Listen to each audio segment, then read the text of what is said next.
For CMC Media, I'm Bob Aiello, and with me today is Sasha Gillenson, who's the CEO and co-founder of Evolvin. Evolvin provides automated environment management solutions to help validate change management and decision support for technical operations. This is part of the DevOps function, which also helps to handle incident and problem management. Welcome to the broadcast, Sasha. Thank you, Bob. It's a pleasure to have you here today, and I'd like you to start by perhaps giving us your definition of what DevOps is and what it's all about. So I believe that DevOps is a combination of practices, methods, processes, and tools defined to bring together two organizations that traditionally didn't cooperate so much, development and operations. So I think you're bringing up a really good point to get started. Why would you say that development and operations has, and by the way, I think you're absolutely right. I completely agree with you. Why would you say that sometimes development and operations is kind of a different view of things and might need some help with working together more effectively? There are multiple reasons for the situation, and let's start with different types of focus. Where development is focused on creation, as fast as possible, creating new functionality or resolve some code issues. Operations are charged with taking this and putting this in production and ensuring that it runs and delivers service for business. The processes are different, the focus is different. The tools used are unfortunately different as well. So there are a lot of reasons that create different culture and different philosophy and some gap between these two organizations.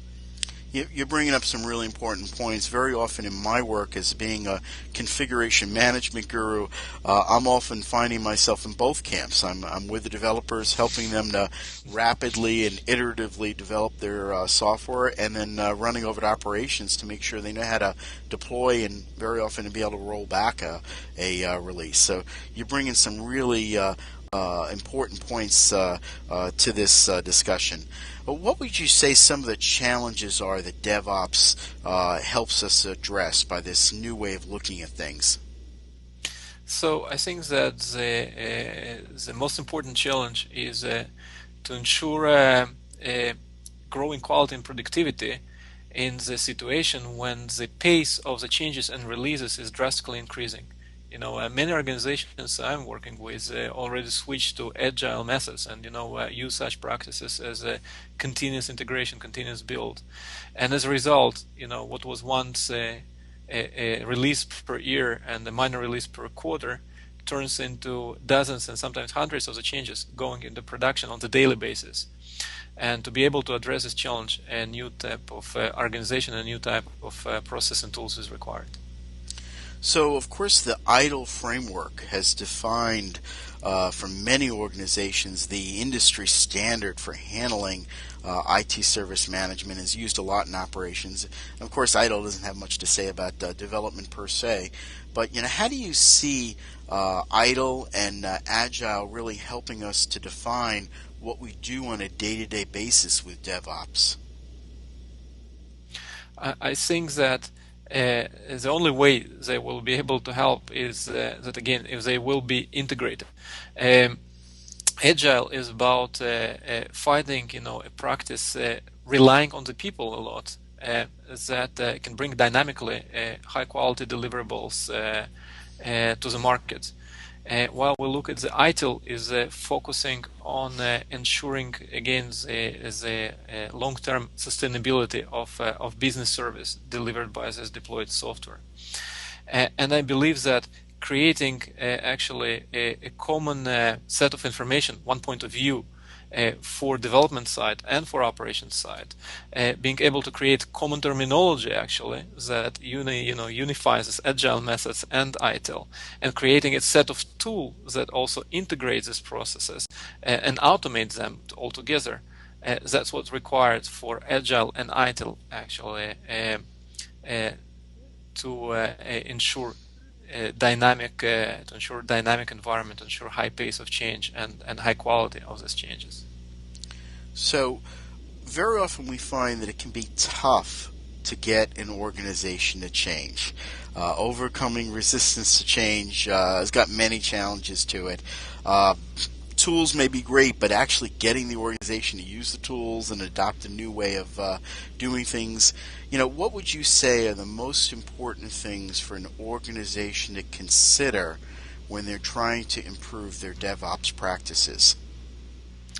So first of all, I think that I would like to get back to this the few points that I have mentioned before.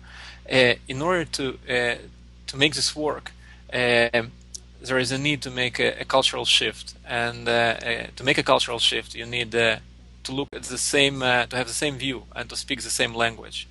So one of the things is for organization to produce a single set of information available to all of the stakeholders of the process. The second thing is to create the same language, the same way to look into this information, and came to the same conclusions. And the third part is, I would say, the tools platform. Because if a new practice creates overhead, no organization will adopt it. So you need automation. You need an automation platform that will ensure that the new practices actually increase the productivity rather than introducing overhead. And of course, you need to follow the usual organizational change practices to ensure that such a major change does happen successfully. Now, our environments, particularly in trading environments and lots of other business applications, are increasingly complex. They have many moving parts, and Unix administrators have been setting up Nagios and other simple tools to monitor the environment. What do you think the real advantages are of really handling environment configuration and environment surveillance in a more robust fashion? What do you see the real advantages are, particularly in a practical business setting, which I know you're very involved with and I'm very involved with? What do you think we need to be able to do? So, as you have mentioned, the challenge is that you have so many technologies and you have so many moving pieces that are interdependent, and today each of these pieces comes with a lot of configuration. To give you a specific example, WebSphere application service, which is frequently used in financial industry, comes with something like 16,000 of configuration parameters. Oracle has hundreds. It's about 1,200 parameters, right? Only at the level of database server configuration. So what happens is that there is a lot of information that you still need to collect. You need to centralize it. So again, all of the stakeholders to have the common view.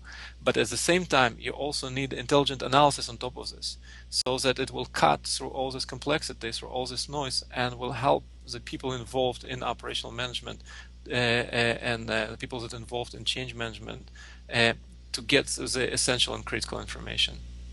So Sasha, what's next? What do you see as being the future of DevOps? We've got some things that are evolving right now, some new practices. They've obviously got some great success, but what do you see coming up in the future? So I see evolution of DevOps very similar to what happened to service management in the beginning of 2000 and 2001, when the need for a new role emerged. A virtual practice, a virtual role became a dedicated a position in an organization. A dedicated team was created, and so I think this will happen to DevOps as well. People will be allocated to this function with all the responsibility, accountability, but also the authority. Then I believe that processes will mature. There will be this integration between the development process, crossing this chasm between the development and operation into production. And the third, I believe that as right tools for automation of these processes will emerge as well. So there are certain vendors that try to address these needs already today, but I believe that as the process will mature, also the set of tools will be expanding and maturing. Thanks for joining us today, Sasha. You've given us a lot of good information, and we appreciate your insights. Thank you for having me here. We've been talking with Sasha Gillenson, who's the CEO and founder or co-founder of Evolvin. And if you'd like more information about Sasha's product, you can go to www.evolven.com. That's EVOLVEN.com. Or come on to CM Crossroads and contact me, and I'll be glad to send you a link as well. For CMC Media, I'm Bob Aiello.